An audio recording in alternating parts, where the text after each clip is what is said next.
sejarah tentang makam Syekh Muhammad Sholeh. Ikuti saya.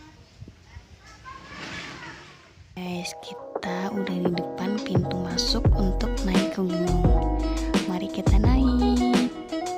Sebelum naik, kita baca bismillah dulu ya guys. Nah guys, untuk naik ke gunung ini lumayan menguras tenaga ya. Tapi nggak apa-apa. Kalau untuk jarak kita harus kuat. Oh iya, untuk perjalanan ke atas kita akan melewati 7 putaran untuk sampai di atas. Dan butuh waktu kurang lebih 1 jam. Wah, lumayan ya guys. Tapi nggak apa-apa karena di setiap perjalanan kita bisa lihat pemandangan yang indah dan bisa istirahat sebentar untuk lihat pemandangan. Wah, lihat nih guys, pemandangannya indah banget. Kita bisa lihat laut dari atas gunung. Oke, kita lanjut perjalanan ya guys. Nah, di setiap perjalanan ke atas ini banyak banget yang jualan guys. Tapi pas saya naik kok pada tutup ya. Saya kurang beruntung. Alhamdulillah akhirnya sampai juga guys. Dan sampai atas ternyata ada yang jualan dong guys. Aku bisa jajan deh. Nah, ini adalah pintu masuk untuk ziarah di makam Syekh Muhammad Sholeh bin Abdurrahman. Di sini banyak sekali pengunjungnya guys, dari berbagai daerah. Ada yang dari Serang, Pandeglang, Bandung, Bogor, bahkan dari Madura guys. Masya Allah. Oke guys, sekarang saya udah ada di tempat makam Syekh Muhammad Sholeh bin Abdurrahman. Makam Syekh Muhammad Sholeh yang ada di kamar warna coklat itu ya guys. Dan yang di luarnya yaitu makam para pengikut Syekh Muhammad Sholeh. Nah, saya akan menjelaskan tentang sejarah makam Syekh Muhammad Sholeh bin Abdurrahman Kampung Gunung Santri ini. Jadi, asal-usul penyebutan Gunung Santri ini bermula dari ulama besar Muhammad Sholeh bin Abdurrahman yang tinggal dan menyebarkan syariat Islam di wilayah tersebut.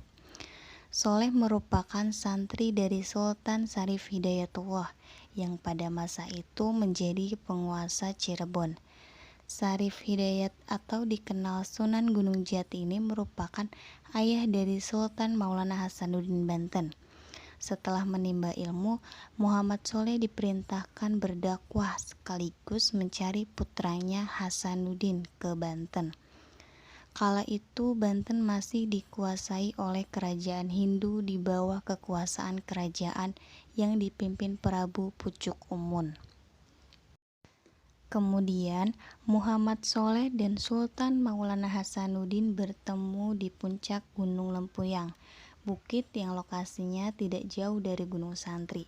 Gunung Lempuyang ini juga mempunyai tekstur perbukitan yang sama dengan Gunung Santri. Bukit tersebut menjadi tempat munajat Sultan Maulana Hasanuddin sebelum berperang melawan Pucuk Umun untuk menaklukkan Banten. Saat Sholeh mengajak pulang ke Cirebon atas perintah ayahnya, Hasanuddin menolak dan memilih menyiarkan ajaran Islam di Banten. Akhirnya, Muhammad Sholeh pun memutuskan untuk menetap di Banten, mendampingi putranya dari gurunya tersebut.